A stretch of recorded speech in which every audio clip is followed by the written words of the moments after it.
पारो एक गरीब औरत थी, फिर भी जैसे वैसे वह अपने परिवार को चलाया करती थी। उसका पति सुरेश बिहारी मजदूर का काम करता था और उसी से पारो का घर खर्च चलता था। ऐसे ही पारो अपने पति से सब्जी लेने को कहती है। जी सुनते हो, कहाँ हो आप? हाँ पारो, क्या हुआ? आप बाजार जाकर सब्जियां ले आओ, घर में बनाने के लिए कुछ नहीं है। रोज रोज बात खाकर मैं बोर हो गई हूँ। अच्छा तो ठीक है, मैं जाता हूँ। और हाँ, सब्जियां अच्छे से लेकर आना। हाँ बाबा, ठीक है। इतना बोलकर पारो अंदर चली जाती है। तो वही सुरेश बाजार सब्जियां लेने के लिए जाता है। तो बाजार में सब्जियां बहुत महंगी बिक रही थी। सब्जी का दाम सुनकर सुरेश को समझ नहीं आ रहा था कि वह क्या करे। हे भगवान, सब्जियों में तो आग लग रही है। इनका दाम तो आसमान छू रहा है। अब समझ में नहीं आ रहा कि सब्जी लूं या खाली हाथ घर पर चला जाऊं। अगर बिना सब्जी लिए घर गया तो मेरी बीवी खमोखा नाराज हो जाएगी। एक काम करता हूं, बाजार में जो थोड़ी बहुत सब्जी सस्ती है वही लेता हूं। जैसे वैसे गुजारा हो जाएगा आज का। सुरेश बाजार से सस्ती सस्ती सब्जियां लेकर घर आ जाता है। जैसे ही पारो सब्जियां देखती है, उसे सुरेश पर बहुत जोर से गुस्सा आता है। अरे ये क्या आंखें बंद करके सब्जियां ले रहे थे क्या तुम? सारी सब्जियां खराब हैं। अरे पारो, तुम्हें पता है बाजार में सब्जियों का दाम आसमान छू रहा है और मेरे पास तो इतने पैसे नहीं थे कि मैं ताजी ताजी सब्जियां ले आऊं। इसलिए मैंने थोड़ी सस्ती सब्जियां ही खरीद ली। और वैसे ही अगर तुम इन सब्जियों को अच्छे से धोकर बनाओगी तो इतना फर्क नहीं पड़ेगा। हाँ, अब तुम मुझे सिखाओगे कि मुझे सब्जियां कैसे बनानी है। हद होती है, किसी चीज की जिंदगी बर्बाद हो गई मेरी तुमसे शादी करके। जब से घर में आई हूँ तब से मैंने एक वक्त की रोटी अच्छे से नहीं खाई है। पारो, तुम्हें तो घर में सब कुछ मालूम है, उसके बावजूद तुम मुझसे ऐसी बातें कर रही हो।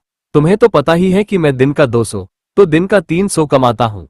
कभी मेरा काम चलता तो कभी मेरा काम चलता नहीं। ऐसे में मुझे बहुत सारी चीज सोचकर घर चलाना पड़ता है। तुमसे बेहस करना ही बेकार है। ऐसे ही कुछ दिन बीत जाते हैं। एक दिन पारो की पड़ोसी सरला पारो के घर आती है। सरला के कान में सोने के झुमके थे और सरला अपने सोने के झुमके पारो को दिखाते हुए कहती है। अरे पारो, है देख, कल मेरे पति ने सोने के झुमके तोहफे में दिए हैं। अच्छे लग रहे हैं ना? मैंने सोचा था कि भला मैं तुझे दिखा दूं, तो क्या पता तेरा पति भी तुझे झुमके देने का प्लान कर रहा होगा। वैसे तो तेरे झुमके काफी अच्छे हैं। अरे तुझे तो मालूम ही है, हर किसी की किस्मत तुम्हारे जैसे नहीं होती। तेरा पति तुझे बहुत प्यार करता है, इसलिए तो तेरी हर चीज, छोटी बड़ी चीजों का ध्यान रखना है। मेरा पति तो रोज रोज अपनी गरीबों का रोना रोता रहता है, तो मुझे उनसे 1 रुपए की भी उम्मीद नहीं है। अरे ऐसा नहीं बोलते पारो, तुझे मालूम है एक वक्त ऐसा था, मेरे पति के पास इतने पैसे नहीं थे। तब मैंने अपने पति को बहुत सपोर्ट किया और आज हमारी हालत पहले जैसे थोड़े ठीक हो गई है। इसलिए मेरे पति ने आज मुझे है सोने के झुमके तोहफे में दिए हैं। सही है तेरा। देख, मेरी किस्मत में सोने के झुमके तोहफे में मिलना रखा नहीं है। बाकी मुझे इन चीजों की बिल्कुल भी उम्मीद नहीं है। मेरा पति तो 1 नंबर का निठला है। अरे ऐसा क्यों बोलती है तू? अभी तेरी हालत ठीक नहीं चल रही है, लेकिन जिस दिन तेरी घर की सीधी एकदम अच्छी हो जाएगी ना, उस दिन देखना तेरा पति हर एक दिन कुछ न कुछ तोहफा बिल्कुल देगा। ऐसे कुछ दिन बीत जाते हैं और एक दिन पारो बाजार से सब्जियां लेकर घर आती है। जैसे ही पारो सब्जियां निकलती तो तभी उसकी नजर एक भुट्टे पर जाती है। अरे यार, आजकल के दुकानदार बिना बड़े ही लालची हो गए हैं। मैं छाट छाट कर सब्जियां रखी थी, लेकिन फिर भी उसने चोरी से उनमें से भुट्टा डाल दिया। अब मुझे ही भुट्टा फेंकना होगा, क्योंकि है तो मेरे किसी काम का नहीं है। जैसे ही पारो उसे भुट्टे को फेंकने जाती है, तभी उसे भुट्टे से आवाज आती है। अरे मुझे फेंको मत, मैं कोई आम भुट्टा नहीं हूँ, बल्कि जादुई भुट्टा हूँ। और मैं तुम्हें मिला हूँ तो इसका मतलब है कि अब तुम्हारे बुरे दिन गए और अच्छे दिन आ गए। अरे तुम तो बोलते भी हो, मुझे यकीन नहीं हो रहा। एक भुट्टा होने के बावजूद भी तुम बोल कैसे सकते हो? अरे मैंने तुम्हें अभी तो बताया, मैं एक जादुई भुट्टा हूँ और मैं आज से तुम्हारा गुलाम हूँ। मैं तुम्हारे हर इच्छा को पूरा करूँगा। बताओ तुम्हारे कौन सी इच्छा पूरी करनी है? क्या कहा तुमने? तुम मेरे गुलाम हो और मेरी सारी इच्छाओं को पूरा करोगे? वैसे तो मेरे पास मेरी बहुत सारी इच्छाएं हैं, जिसे पूरा करते करते मुझे लगता है कि ये दुनिया ही खत्म हो जाएगी। लेकिन मैं फिर भी तुम्हारी सभी इच्छाओं को पूरा करूँगा। लेकिन तुम्हें मुझसे वादा करना पड़ेगा कि तुम अपने घर से कभी किसी को खाली हाथ नहीं भेजोगी और हर जरूरतमंद लोगों की मदद करोगी और कभी तुम्हारी वजह से किसी और की आंखों से आंसू नहीं आएगा। हाँ जादुई भुट्टा, मैं तुमसे वादा करती हूँ कभी भी मेरी वजह से किसी को भी परेशानी नहीं होगी और मैं हमेशा जरूरतमंदों की मदद करूंगी। पारो जादुई भुट्टा को पाकर बहुत खुश थी। वो जादुई भुट्टा के मदद से बढ़िया बढ़िया खाना मांगती है। जादुई भुट्टा उसे स्वादिष्ट खाना उसके आगे रख देता है। ऐसे ही एक दिन पारो जादुई भुट्टे से कहती है जादुई भुट्टा, क्या तुम मुझे सोने के झुमके लाकर दे सकते हो? मैं आज तक सोने के झुमके कभी नहीं पहने। हाँ क्यों नहीं पारो, मैं तुम्हारी सभी इच्छाओं को पूरा करूंगा, लेकिन तुमने जो मुझसे वादा किया वह भूल मत जाना। नहीं नहीं जादुई भुट्टा, मैं तुम्हें कभी नाराज नहीं करूंगी। मैं हमेशा गरीबों और जरूरतमंद लोगों की मदद करूंगी। जिस दिन मेरी किसी इंसान को मेरी जरूरत होगी, मैं बिना सोचे समझे उसकी मदद करूंगी। जादुई भुट्टा पारो को सोने के झुमके दे देता है। सोने के झुमके पाने के बाद पारो बहुत खुश होती है। ऐसे ही रात को सुरेश पारो के सोने के झुमके देखकर पारो से कहता है, पारो एक बात बताओ, ये कान के झुमके कहाँ से आए हैं? तुम्हारे पास इतने पैसे तो घर में नहीं थे, फिर है झुमके कैसे? अरे तुम्हें क्या लगता है, अगर तुम मेरी ख्वाहिश पूरी नहीं कर सकते तो क्या मैं जिंदगी भर में ऐसे ही रहूंगी? अरे ये सब कुछ चमत्कार है, चमत्कार। दरअसल मेरे पास एक जादुई भुट्टा है, वो मेरी सभी इच्छाओं को पूरा करता है। अच्छा, क्या बकवास कर रही हो तुम? जादू होता है क्या आज के टाइम में? तुम्हें मेरी बातों पर यकीन नहीं हो रहा? चलो मैं तुम्हें दिखाती हूँ, सच में मेरे पास जादुई भुट्टा है। पारो सुरेश को जादुई भुट्टे के पास ले जाती है। हे जादुई भुट्टा, अभी के अभी मेरे पति को तुम्हारा चमत्कार दिखा दो।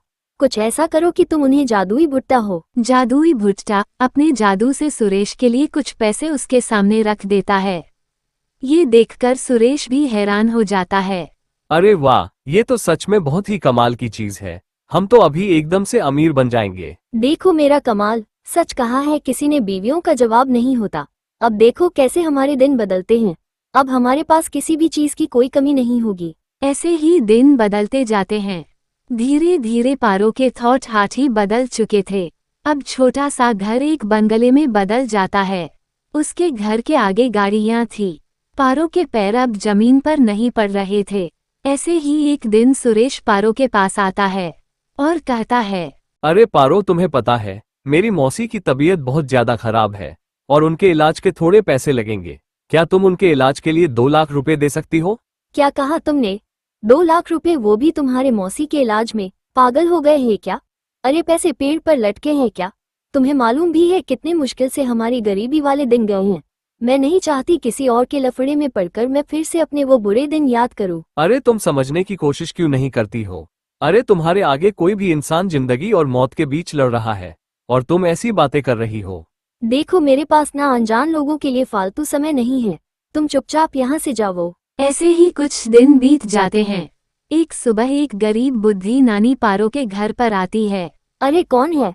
क्यों चिल्ला रहे हो मेरे घर के बाहर? अरे बेटा, मैं कई दिनों से खाना नहीं खाया है, मुझे तुम खाना खिला दो, भगवान तुम्हारा भला करेगा। ओ बूढ़ी औरत, चुपचाप यहाँ से जाओ। और रही बात मेरी भले की, भगवान अपने आप में मेरा भला कर देंगे। तेरे जैसे भिखारी को खाना खिलाने के लिए मेरे पास खाना नहीं है। पता नहीं कहाँ कहाँ से मुंह उठाकर आ जाते हैं। बेटा इतना अहंकार किस लिए? आज ही दौलत शोहरत भले ही मिल गई हो, लेकिन मिट्टी के मिलने के बाद तुम्हारे साथ नहीं जाएंगे।